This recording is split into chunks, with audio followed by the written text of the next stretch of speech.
temos uma visão de que esta igreja é uma igreja família. E a nossa visão é o quê? Amar a Deus, amar quem? As pessoas e servir ao mundo sem reserva. Você pode repetir qual é a visão da MVPM? Amar a Deus, amar as pessoas e servir ao mundo sem reservas. Esse mundo que a gente fala, esse mundo social, a sociedade do mundo inteiro. Por isso que eu digo a você, quando você estiver na casa da MVPM, que é Vida para Milhões, você pode levar a palavra de Deus ao mundo. Como? A tecnologia te ajuda e você pode também ser aquele que pode transmitir a celebração. Como, pastora? Se inscrevendo no nosso canal ali da igreja MVPM. Nós já estamos quase chegando a 1000 seguidores ali, gente. Isso é bom para nós, uma igreja com o nosso porte ter quase 1000 pessoas, isso é glorioso, mas você pode ajudar-nos aí, completar, né? Falta somente, acho que em torno de 50 pessoas para que nós possamos chegar a 1000, né? Inscritos. Então, se você pode, convide seu parente, convide seu amigo para estar conosco. Você também que está em casa pode fazer isso. Mas agora, nesse momento, eu quero aproveitar a palavra do Senhor para que você saia daqui abençoado. Estamos na nossa série de mensagem, né? Corações convertidos. Na verdade, o versículo está lá em Malaquias 4. E o Senhor converterá o coração dos pais aos filhos e o coração dos filhos aos pais. E nós cremos que nós começamos em maio a nossa campanha falando sobre família é o meu maior o quê, gente? Patrimônio. Depois, em junho, falamos sobre família alcançando o quê? A liberdade financeira. E agora nós estamos tratando com pais e filhos. Quem é pai aqui, levanta a mão. Quem é filho aqui, levanta a mão. Então, é com você a nossa conversa aqui hoje, porque se você não é ainda pai, você vai ter a alegria de viver esse momento tão especial. Eu sou muito grata a Deus pelos filhos que o Senhor tem me dado e também os filhos que eu tenho como agregados, que é o genro e a nora, e louvo a Deus por isso. Vamos abrir a nossa Bíblia, por favor, no Salmo 127. Enquanto eu bebo uma água, você dá um glória a Deus bem forte, 1, 2, 3. Quero agradecer a equipe que está conosco aqui de transmissão, que estão trabalhando para fazer o melhor para você. Nós estamos com tudo digital agora, um processo totalmente novo. Nossa igreja que ficou 20 anos no analógico, né, gente? Mesa de som, equipamentos, que estava tudo à sua mão, né? Ficava tudo muito mais fácil, porém agora com o digital, agora a gente tem que trabalhar essa parte tecnológica, aprendendo. Eu quero agradecer aos nossos irmãos que nos auxiliaram para essa transmissão e a equipe que está aqui comigo atrás, servindo com muita alegria. Que Deus abençoe vocês poderosamente. A Bíblia diz lá no Salmo 127, versículo 3 ao 5, que diz o seguinte: eis que os filhos são herança do Senhor, e o fruto do ventre o seu galardão. Como flechas na mão do valente, assim são os filhos da mocidade. Bem-aventurado o homem que enche deles a sua aljava. Não serão confundidos quando falarem com seus inimigos à porta. A ministração de hoje tem a temática preparando os filhos para a vida. Eu vou repetir qual é o nosso tema de hoje? Preparando os filhos para a vida. E eu me pergunto, né, pais? Estamos prontos, preparando nossos filhos para a vida? Ou estamos querendo mantê-los no ninho, pertinho de nós? Eu confesso a você que por um tempo eu quis muito continuar com os meus filhos no ninho. Até hoje eu quero colocá-los no ninho. Mas eu tenho aprendido na vida que nós precisamos entender que filhos são herança do Senhor e que nós estamos aqui para fazer com que eles alcancem todos os planos e os projetos de Deus que Deus tem para nós. Temos que ter muita coragem para viver esse propósito do Senhor. E a Bíblia diz que os nossos filhos, eles são como flechas na mão de quem, gente? Hein, gente? Nas mãos de quem? Você leu comigo, né? Está aí, Salmo 127, no versículo 3. Olha lá, que os filhos, eles são o quê? Como flechas na mão de quem? Do valente. A Bíblia diz que eles são herança do Senhor. E aí ele diz que é fruto do seu galardão, o fruto do ventre dos nossos filhos. É a recompensa, é o presente que Deus dá para nós quando vamos ser avós. Isso é poderoso, né? Quem quer ser avó aqui? Levanta a mão. Eita, nem Cris, vai ser show, hein, Cris? Tem avós novinhos aqui que estão felizes da vida ainda. Eu estou aguardando esse tempo no tempo certo. Quando eu falo sobre isso, não é pressão, não. É no tempo certo. E nós estamos muito felizes por saber que a Bíblia diz que bem-aventurado é o homem, ou seja, feliz e privilegiado. É isso que significa bem-aventurado. Feliz e privilegiado o homem que enche os seus filhos lá na aljava, porque os filhos é como flecha na mão do valente. É tão interessante você entender que essa afirmação bíblica, ela é muito profunda. Então, foca comigo, mantendo esse versículo aí na tela para que você possa entender que a frase que nós estamos tratando, essa ação nesse contexto de Salmo 127, está falando sobre criação dos nossos filhos. E eu acredito muito que isso aplica para filhos também espirituais, não somente os biológicos, mas você também está aqui como filhos espirituais. Nós somos pastores de vocês, estamos discipulando vocês, estamos vendo o quanto vocês estão crescendo nisso. E nesse contexto que você está vendo aqui, há uma afirmação, né, dizendo para mim, para você, que a aljava deste pai, deste homem, ou seja, vai estar cheia de flechas, ou seja, cheia de filhos. Nós estamos vivendo uma geração que não está querendo ter mais filhos. É uma geração que agora estão comprando apartamentos de chamado estúdio, pequenininhos, onde só tenha o casal. As pessoas já não estão mais sonhando em ter filhos mais. No máximo, quando você fala para alguém assim, você quer ter filhos? A pessoa fala assim, basta um para mim, pastor, porque é muito caro ter filho. Como se filho fosse caro demais. É caro. Mas assim, eu vou dizer para você, a mesma cultura do passado, eu vou perguntar aqui, quantos irmãos você tem, Cris? Quantos irmãos você tem em casa? São 3, né? Tem alguém mais aqui com 5 irmãos, 6 irmãos? Eu sou 5 irmãos, né? 7 irmãos, 8 irmãos, 10 irmãos. Hein, gente? Já foi numa casa onde tem 10 irmãos, gente? É uma festa, pinça. E eu fico pensando, naquele tempo, daquela geração, como que criaram 10 filhos, gente? Hein, gente? E não deu certo, gente? Não comeram todo mundo, se vestiram todo mundo? É claro que não deu para fazer aquilo que o pai e a mãe sonhou. Mas eu conheço famílias de 10 filhos que são muito abençoadas por conta disso. E hoje nós estamos vivendo uma geração diferente, estão diminuindo. Por isso a Bíblia está dizendo aqui que bem-aventurado é o homem que enche a sua aljava com as flechas, ou seja, que coloque filhos na sua casa. Por quê? Porque esses filhos vão proteger o pai. Esses filhos vão lutar pelo pai. No Nordeste hoje, se você vai lá para o Nordeste, você vê Minha Casa Minha Vida, você vê esses projetos que tem, a questão social, Bolsa Família, e você entra lá no Nordeste, tem quantos filhos, né? Você vê a situação da pobreza do país, e você vê eu falo, meu Deus do céu, será que essa mãe não está sendo ensinada que ela pode ter aí contraceptivos, né? Que ela pode proteger a sua saúde e tal? Mas você vê que tem mães que querem realmente ter pais, que querem ter os filhos, para quê, gente? Para que esses filhos venham trabalhar aonde, gente? Hein, gente? Vem ajudar o pai aonde, gente? Na lavoura. Eles fazem isso. Vamos ter filhos para que eles possam nos ajudar a crescer nisso. É claro que nós não fazemos filhos para trabalhar para o nosso favor. Mas eu tenho certeza e convicção que na minha velhice, eu tenho falado nisso, né? Eu acho que meu genro vai cuidar de mim, né? Eu acho que o Mateus vai cuidar de mim, né? Na velhice. Eu brinquei com eles assim, olha, se vocês não quiserem, me coloquem num bom asilo. Ele falou, vou achar um ótimo para a senhora, pode ficar tranquila.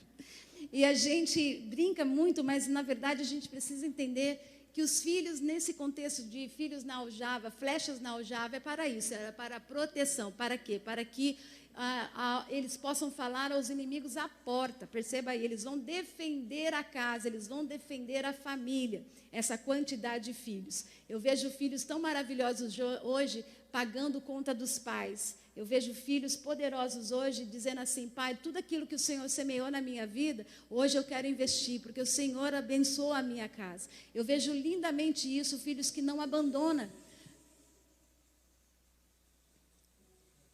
que não abandonam os seus pais no tempo das suas batalhas. No primeiro ponto que eu quero dizer para você, que além de tudo isso, você e eu precisamos entender e aprender que precisamos criar e também liberar os nossos filhos para a vida. Pode repetir isso para mim? Precisamos o que, gente? Aprender. Significa que ainda a gente não aprendeu, né? Não é todo mundo que aprendeu isso. Então, aprender o quê? Criar e depois o que, gente? Liberar os nossos filhos para onde? Para a vida. E no primeiro ponto ele diz assim, com o que um valente ou guerreiro fazia com a flecha? Respondido aí para você. Esse valente, ele pegava, ele atirava para longe de si, ele pegava a flecha e vinha para o alvo, né? Ele lançava para atingir um alvo. Então é muito importante você, como pai, entender que essa superproteção não combina. Não vamos contribuir com superproteção. E eu vou dizer isso para você porque eu tenho pais que realmente eles me protegeram nossos irmãos, tentaram fazer de tudo para que a gente não viesse ter nenhum problema na vida, e eu sei que isso foi bom até um certo tempo.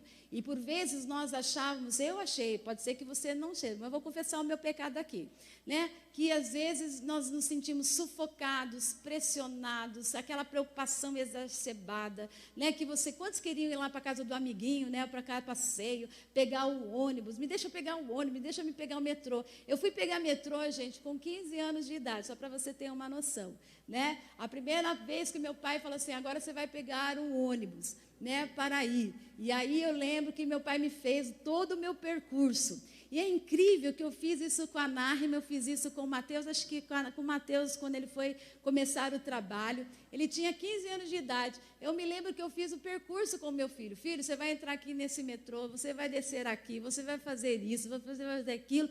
E essa aqui é a sua jornada de vida agora. A partir de agora, a mamãe vai deixar você voar. Foi fácil para mim? Nem pensar. Mas eu me lembrei dessa postura do papai e da mamãe que fez isso, né? Nos dando essa liberdade. Mas chegava um momento em que nós falávamos assim, larga do meu pé, pai. Quem já falou isso, gente, na vida, né? Ai, pai, para, dá um tempo, hein, né? Hein, Mateus? Mãe, me deixa eu fazer, né? E aí a gente falava assim, quando você casar, ou quando você tiver filho, aí não é assim que a gente faz, gente? Olha, gente, quando você tiver filho, você, né, quem nunca, né, ouviu essa frase? Quando você for mãe, quando você for pai. Agora, é tão interessante que quando eu vivi essa história da experiência de ter a nossa preciosa primogênita Narma, ela, até então eu achava que eu ia me dar bem, sabe, como mãe, deixa comigo que eu sei fazer. Na hora que eu vi realmente que eu estava grávida, eu tive um sonho, gente, que naquela manhã eu acordei e fui direto na minha mãe, que naquele dia eu estava dormindo na casa dos meus pais, ajudando ali para mim, mais uma vez. E aí eu estava ali naquele momento orando, e aí eu pedindo, né, meu Deus, me ajude a criar a minha filha, porque eu não sei como eu vou criar. Fui lá na mamãe e pedi todo o meu perdão, sabe? Pedi todo o meu perdão, falei assim, mãe, eu peço perdão por tudo que eu fiz, porque eu tive uma consciência e morrendo de medo de meus filhos fazer o que eu fiz lá atrás. Não é assim, gente? Né? Porque quando a consciência vem que você é pai e agora é você que vai comandar a sua casa, veio essa consciência dentro de mim. E eu quero entender que essa superproteção, essa exercer proteção demais, vai gerando um problema muito sério. E eu quero dizer a vocês, pais que estão aqui comigo, olha, cuidado você, mãe e pai, que estão vivendo com esse sentimento egoísta. Eu fui, na minha jornada, tive momentos de egoísmo meu, como mãe, de querer proteger ao máximo, de querer tudo perto de mim, de querer ter o controle das coisas. E os meus filhos sofreram um pouco comigo nessa parte. Eu estou aqui diante de vocês para dizer que família não é perfeita, que a minha família muito menos será perfeita, não quero que ela seja perfeita, porque não existe perfeição aqui na Terra, porque somos indivíduos, temos falhas, temos ações, ideias diferentes, Mas uma coisa que eu desejo é fazer com que a minha vida e minha família seja o mais saudável possível. E esse é o seu sentimento dentro da sua família. Pais, parem de criar uma visão de perfeição. Isso não existe, mas faça com que a sua família seja a mais saudável possível. E dentro desse caminhar, eu fui entendendo que você, pai e mãe, não pode ser egoísta. Vamos lá? 1, 2, 3. Pai e mãe, é com você agora. Não seja o quê? Egoísta.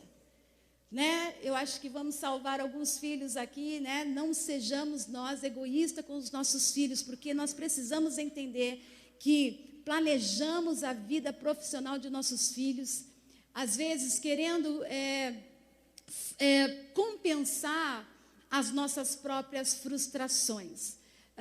Por vezes você e pai tem um sonho que você não viveu lá atrás. Você idealizou uma profissão, você idealizou um sonho, um projeto, e aí você se frustra. Por quê? Porque o seu filho não está fazendo a mesma coisa que você. Não sonhou. E aí você joga sobre o seu filho e a sua filha as pressões. E eu vou dizer para você que, na verdade, a gente precisa preparar os nossos filhos para a vida. E eu aprendi muito isso com o meu pai e com a minha amada mãe. Mamãe está em casa, hoje não pôde estar pela questão de saúde. Mamãe, ela sabe do que eu estou falando. E no segundo ponto desta ministração, ele diz assim, aqui, flechas estão na mão do valente. Como flechas na mão do valente, assim são os filhos o quê? Da sua o quê, gente? Mocidade. Então, ele pega a flecha, ele mira para o alvo, lá longe, e ele vai lançar com toda a sua força para que esse propósito do seu plano de ação venha a acontecer. Quando esse valente quer matar ou fazer alguma coisa perto dele, ele só pega uma espada e resolve ali com a espada, porque ele está muito próximo. Mas quando ele tem um objetivo e um alvo, ele pega essa flecha e vai. Assim somos nós como pais. Nossa criação, ela não deve ser egoísta, centrada em nós mesmos. É isso que eu e você precisamos entender como pais, que um dia serão pais, e que são pais hoje, e que estão vivendo as frustrações da educação. Eu passei pelo processo, muitas vezes, da frustração da educação. Por quê? Porque eu estava tentando fazer o certo. Nós queremos acertar, né? Não, gente, nós erramos porque queremos o quê?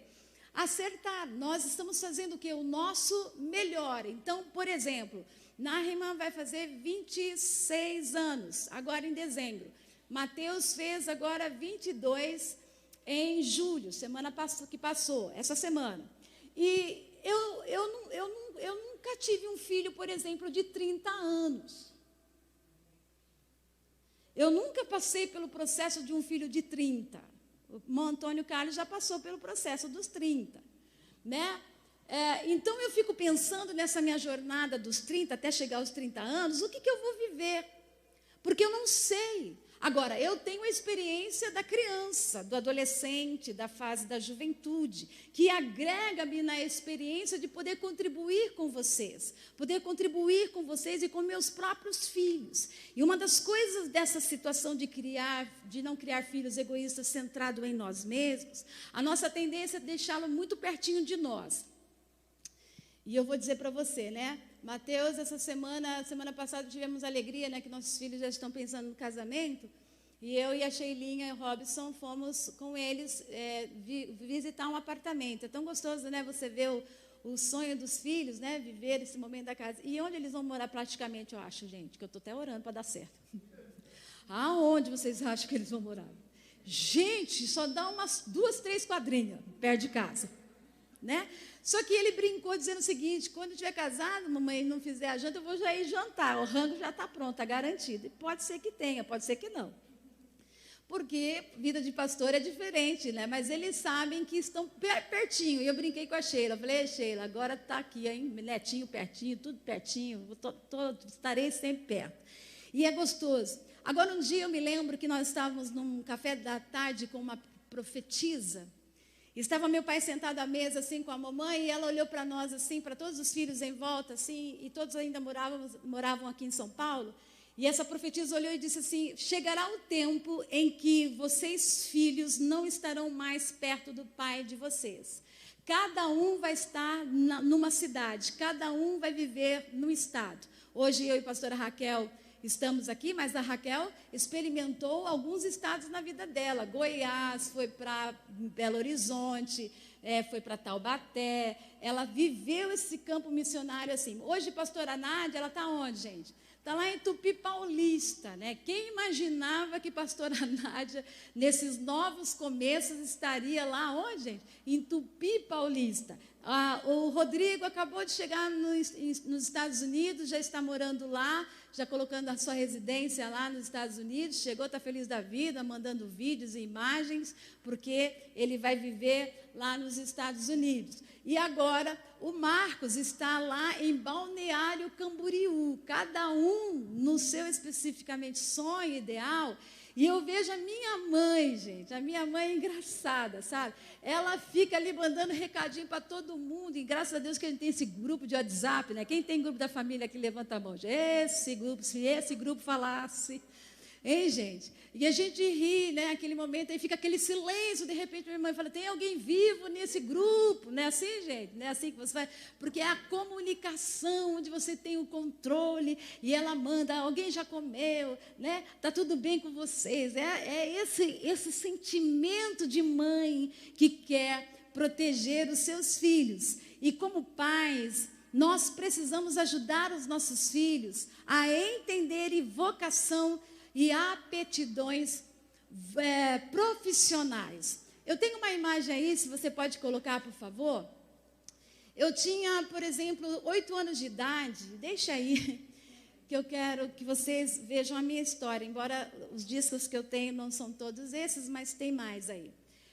Mas quando eu tinha 6 anos de idade, eu estava em frente a um aparelho de som e comecei a ouvir Shirley Carvalhais. Alguém lembra de Shirley Carvalhais, gente?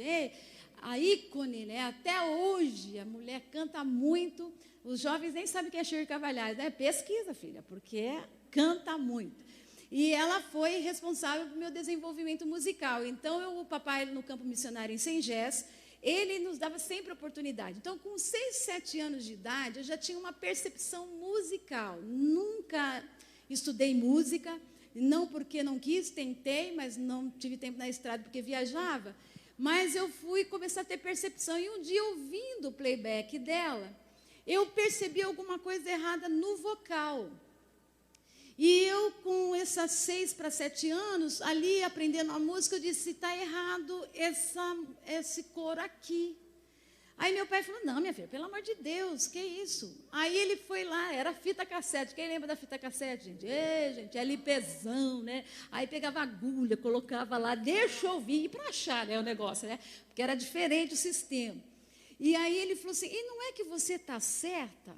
E você sabe que quando meu pai percebeu a minha a vocação para a música e aptidão musical, é muito engraçado, morávamos atrás da igreja. Ele era o pastor ali da igreja e morávamos atrás. Ele me acordava, gente, meu pai era incrível, 8 horas da manhã. Aí ele preparava o café, chamava-me e falava assim: seus irmãos estão quietinhos lá, vamos nós dois lá para a igreja. Eu falei: pai, para fazer o que na igreja, pai? Vamos ensaiar. Gente, meu pai só sabia tocar 3 notas, dó, ré, mi. E ele compôs grandes canções.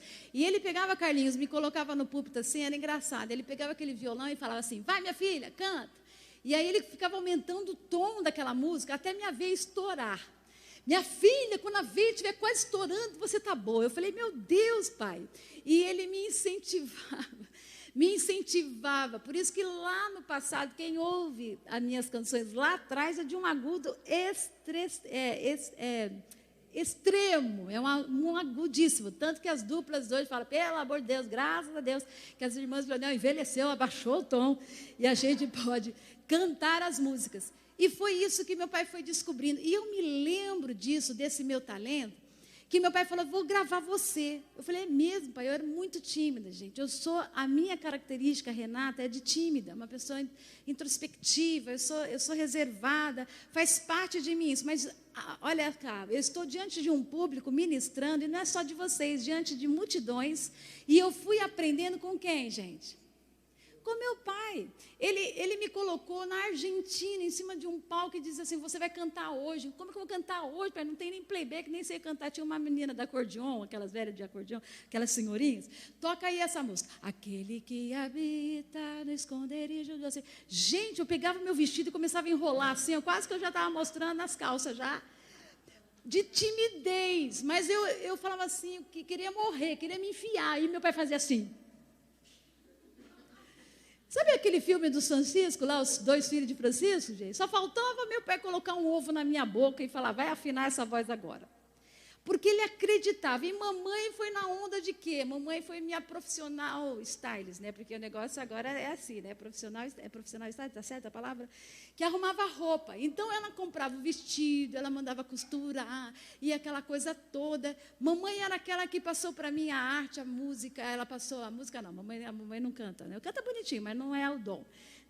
Pinta, parede, tudo que você vê a gente fazendo de arte é com ela que nos ensinou a decoração e tudo. E a inteligência, a organização, a mamãe é esse tipo de figura. E eu fui aprendendo. Para que hoje? Para estar aqui nessa ação fazendo o nosso trabalho. Então eu digo para você, acredite nos seus filhos. Então aquele primeiro disco lá que o Edivaldo disse que a minha cara é a mesma, gente, olha só. Hein, gente? Posso ter engordado, pode ter mudado, envelhecido, a ruga está aqui, o cabelo branco está aqui, tá tudo, mas olha a cara, gente. Agora, veja eu, abaixo com o meu pai, gente. Eu estou até com bigode. Veja aí essa cena horrorosa. Eu nem ligava para a questão da beleza, mas nesse período aí, por isso que eu digo para você, coloquei aí o meu pai trocínio. Porque ele era o meu pai trocínio, ele era tudo. Papai estava ali me incentivando e como mamãe. Agora, eu tive um outro pai trocínio, que me criou. Quem é? Não, tem ele também. Mas quem é o terceiro pai trocínio que me criou, gente? O Edivaldo. Eu saí de casa, gente, com 18 anos de idade. E meu marido me criou praticamente. Eu estou mais com o Edivaldo do que com meus próprios pais. E o Edivaldo, está ele aí, meu amor, eu quero agradecer pela sua vida, ele está ali na transmissão, e digo assim, ó, o que sou hoje, tem Deus em primeiro plano, meus pais em ação e meu marido. Não, fica aí a declaração de amor, I love you.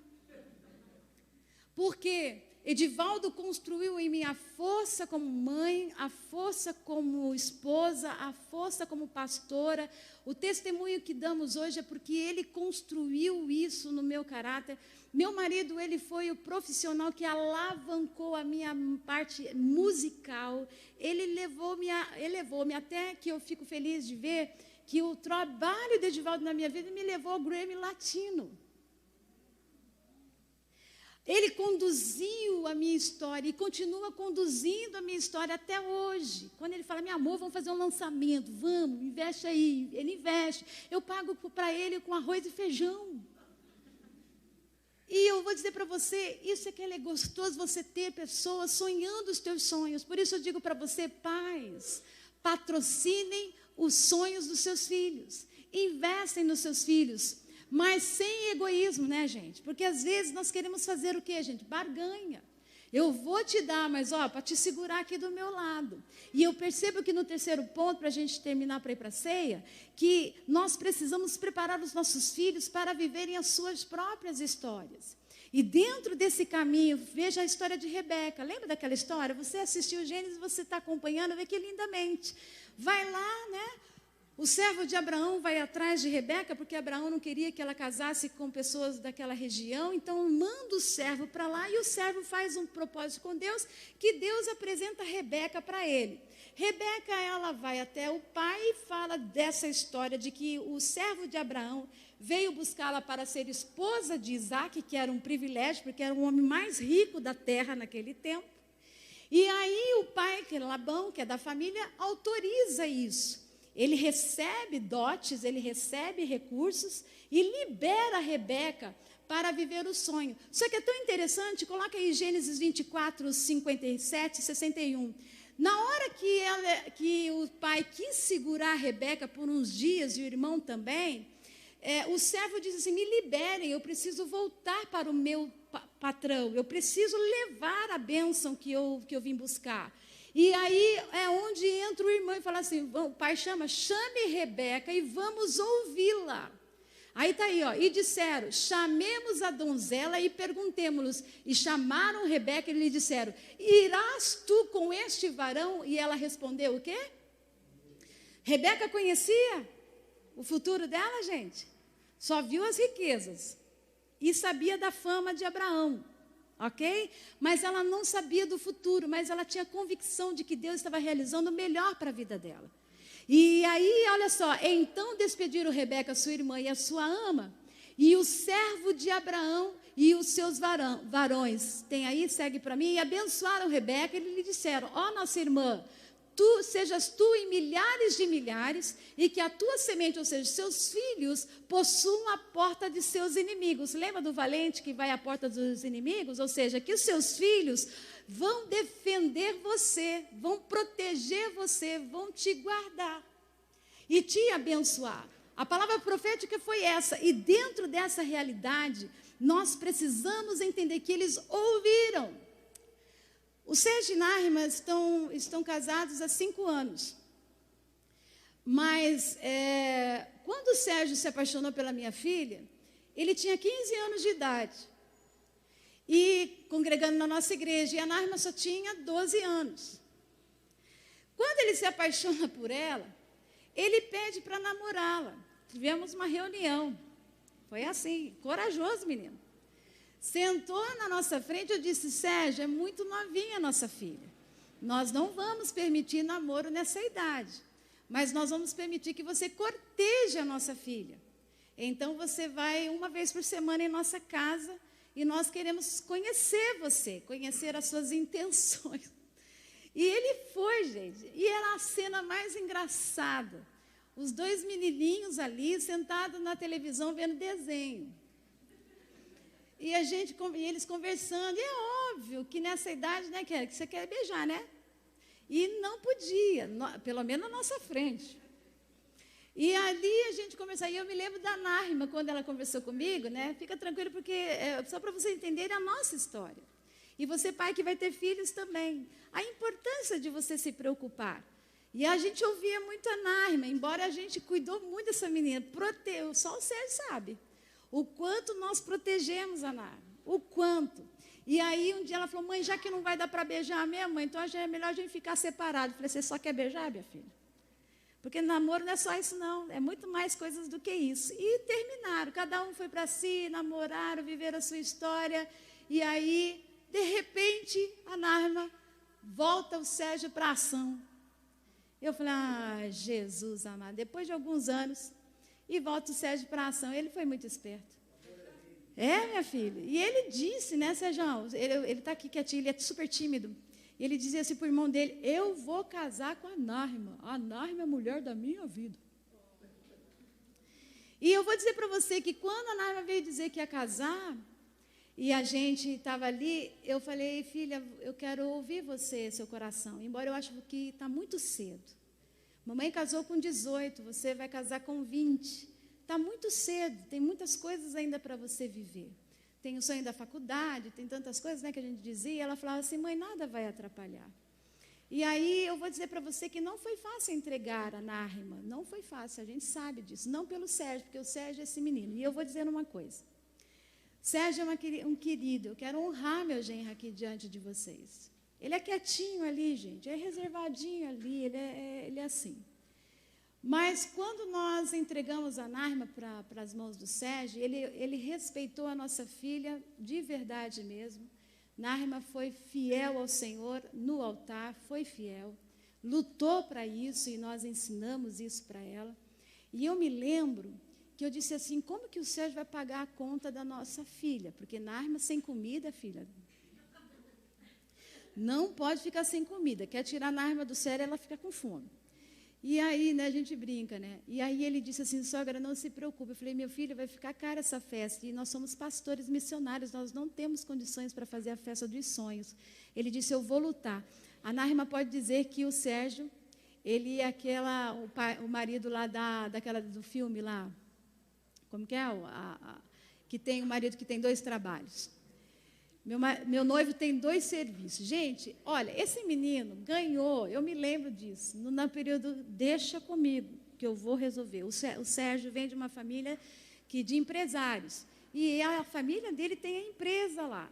Mas ele tomou uma posição e aquilo foi me dando a segurança de que minha filha não ia ficar passando necessidade.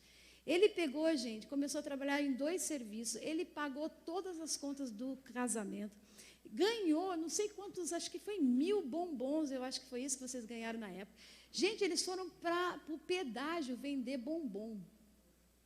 Os amigos deles ajudaram eles a vender bombom. Você acredita nisso?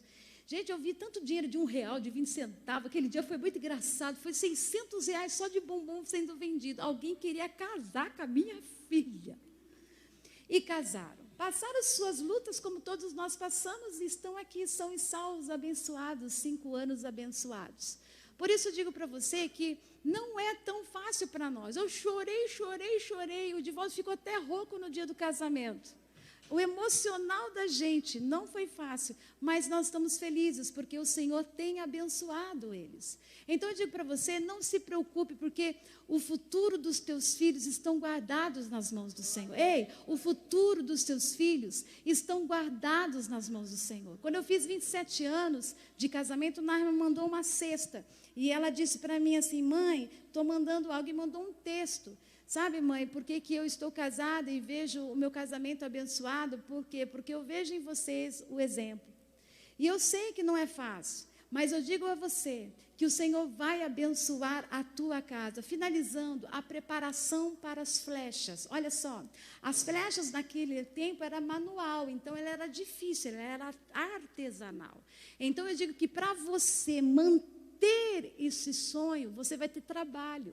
Não é fácil você preparar toda uma ferramenta, não é fácil preparar tudo isso para você chegar no propósito. Então, uma das coisas que eu fui aprendendo que o guerreiro, para que ele fosse bem-sucedido, ele teria que ter um investimento, e é onde eu quero entrar para finalizar essa minha ministração. Pais, os filhos precisam trabalhar. Tendo a idade para fazer a sua função, tem que trabalhar.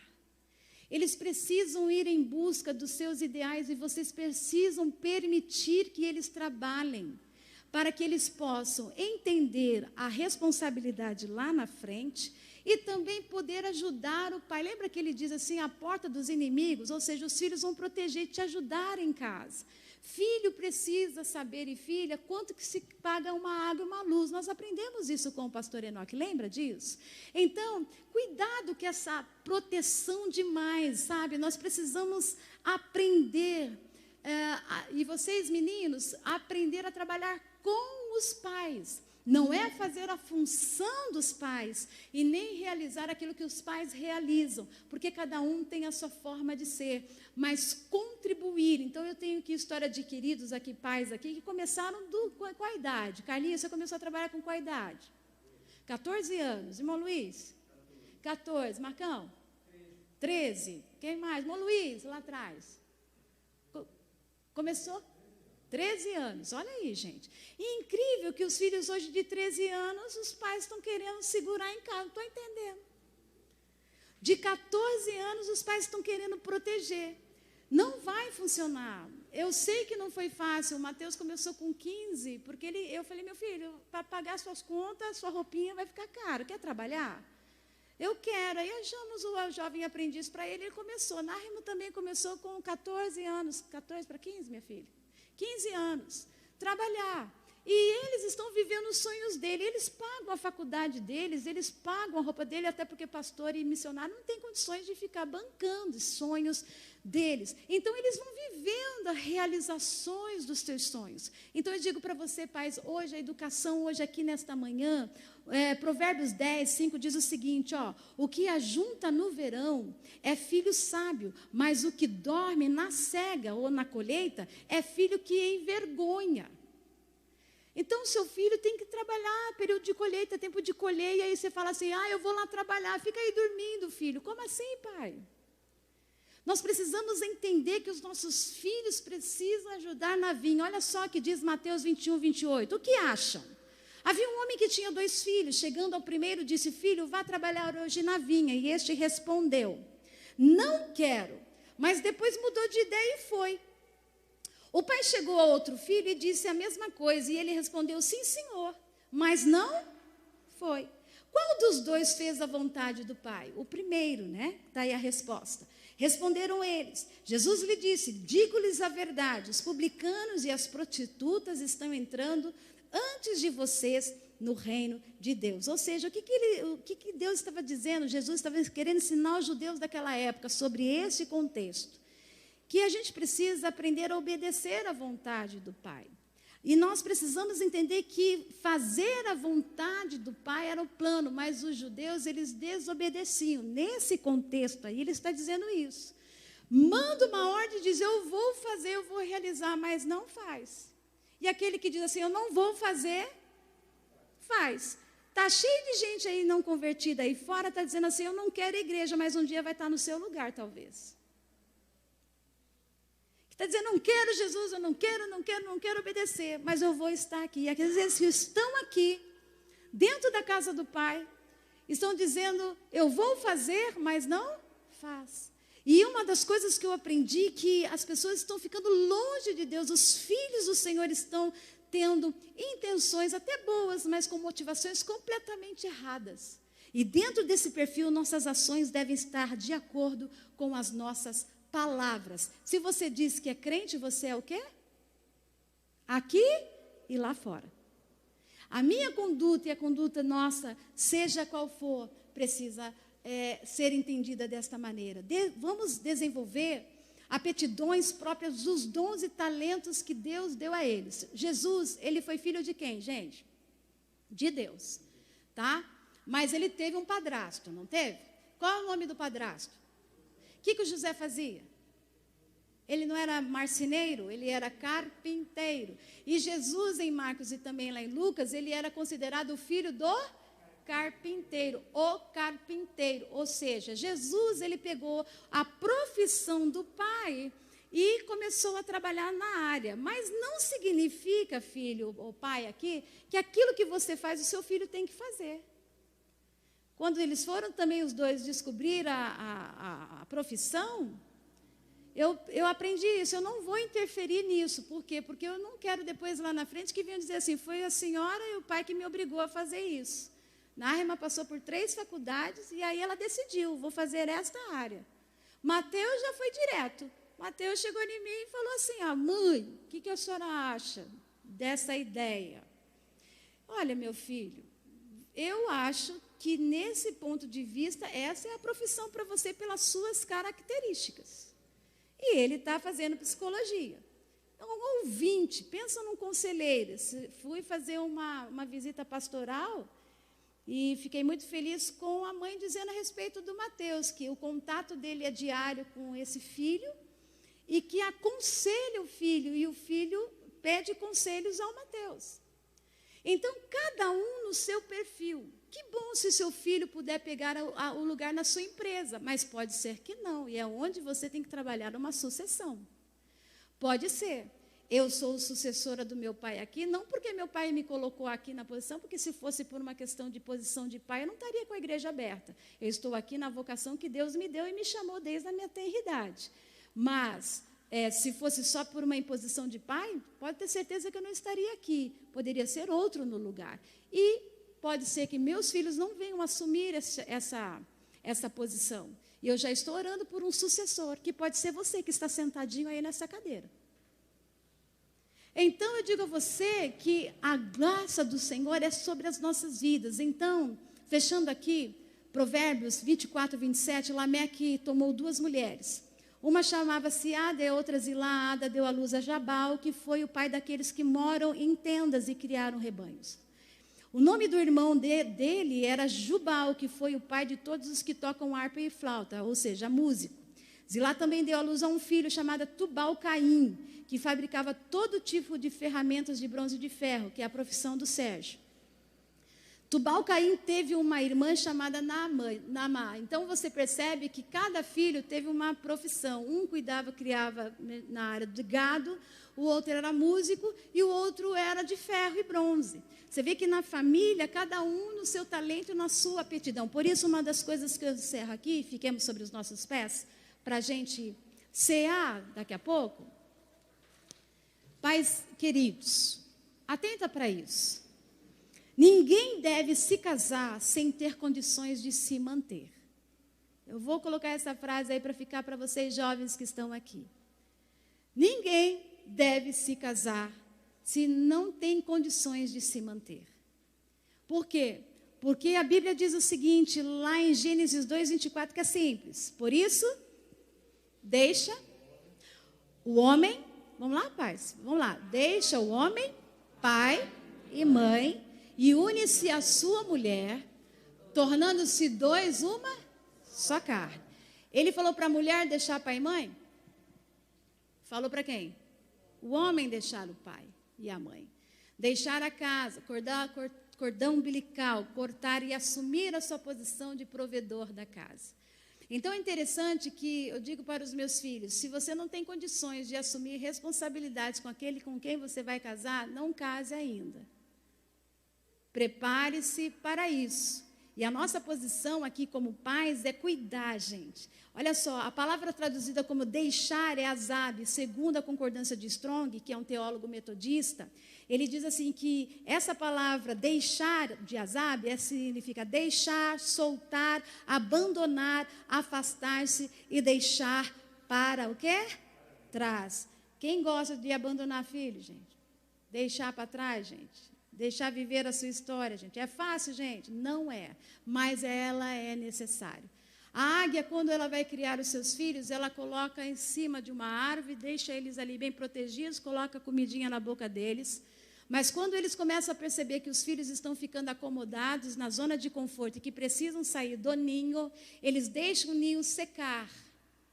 E quando ele fica seco, os filhos começam a perceber que a cama não está mais boa. Hein, gente? Aí nosso colchão dos filhos fica tudo magrinho. Mãe, compra um colchão novo, mãe, para me ficar mais 10 anos aqui. Deixa lá, troca não. Troca não. E aí ela pega o seguinte, começa a levar os filhos para um local alto. E com o bico dela. A mãe, não é nem o pai, hein? O pai fica lá observando do alto. E a mãe pega o bico assim, ó, e vai empurrando o filho ladeira abaixo. Você já imaginou isso, gente? Aí você fala, ai, que dó. Ai, eu não vou fazer jamais isso com meus filhos. Né? E ela empurra, joga. O bichinho cai. E eu imagino ele voando, caindo para o precipício abaixo. Eu falo, ai, minha mãe me odeia. Minha mãe me ama. Ela quer me matar. E a história conta que eles, olhando o filho caindo lá, o filhote lá de cima, 150 quilômetros por hora, aquele pai e a mãe voam lá embaixo, pegam eles e colocam de novo em cima, e chutam eles de novo. Até eles perceberem que eles têm o quê, gente? Asa. E quando eles percebem que tem asa, por isso que a gente está orando, não deixa, Senhor, eles perceberem que tem asa, Jesus. Segura essa asa, né? Seus filhos têm asa e vão voar. E precisam voar. E agora eu quero que você coloque a mão sobre o teu coração. Você, pai que está perto do seu filho, fica com ele. Os meus filhos estão próximos aí. Fica Ju do ladinho de Mateus. Fica aí. Coloca um fundo musical para mim. Você que está em casa. Nós queremos orar para você, para que você também ceie. Pais, eu quero deixar aqui a última orientação para vocês. Coloque aí para mim. Nossos filhos são flechas. E os valentes responsáveis por atirá-los somos quem? Nós. Você tem que ser o quê? Corajoso. Sabe? Eu peço que o Senhor te dê graça nesse tempo dessa criação. Porque pode ser que você vai ver seus filhos em outro estado, por exemplo. Está preparado? Ver em outro país. Eu achei tão interessante isso, né? Cris e Carlinhos, enviaram Marcela. Para onde, Marcela, você foi? Canadá. Com quantos anos? 18 anos. E para estudar inglês e viver o sonho dessa experiência do intercâmbio. Gente, eu fico pensando assim, tem que ter muita coragem. Né não, Cris? Foi fácil, Cris, mandar? Foi fácil chegar no aeroporto e falar, meu Deus, né? Você sorriu para ela naquele momento que chegou no carro, ai, Jesus, socorro, ai, Jesus. E não dormiu, né? Não dormiu. Eu não dormi enquanto a Ana não falou assim, mãe, deu tudo certo na lua de mel. Você já pensou isso? Que tribulação. Gente, eu estou falando sério. Senhor, vai guardando, vai protegendo, vai ajudando, vai fazendo. Por quê? Porque nós queremos o melhor. Mas foi. Aconteceu alguma coisa lá, muita coisa boa. Aprendeu, veio, chegou, está aqui, ó. E pode ser que ela fale, eu vou de novo. E vai. Por quê? Porque nós precisamos ensinar os nossos filhos o quê? A avó. E pais, agora é com vocês, eu quero que você curva a cabeça. Pai, eu quero orar por cada pai e mãe. Porque eu sei que nesse momento é tão difícil nós fazermos essa liberação. Mas eu quero te pedir, Espírito Santo, que os nossos filhos venham viver todos os sonhos que o Senhor tem para a vida deles. Satanás, ele não tem poder de bloquear o futuro, mas tenta sabotar as emoções no presente para que os filhos não vivam aquilo que Deus tem. Pai, por isso eu quero te pedir, dá paz ao coração de cada pai e cada mãe. Para que eles possam entender que filhos são herança do Senhor, não é nossa propriedade. E que nós possamos viver, Senhor, a alegria de vê-los conquistando os sonhos. Eu quero profetizar sobre os teus filhos. Seus filhos vão viver todos os sonhos que Deus tem para a vida deles. O futuro está guardado, o esposo, a esposa também. Nós declaramos, pais, que vocês vão ajudá-los em nome de Jesus a seguir com os sonhos e os propósitos. E nós vamos ver filhos saudáveis, abençoados. Senhor, que se o filho sair e falhar, ele precisa falhar para aprender. Ele precisa errar para crescer. Ele precisa, Senhor, então eu peço, ajude cada família aqui, Senhor, debaixo da tua proteção. Assim eu oro, assim eu te peço em nome de Jesus, diga comigo. E nessa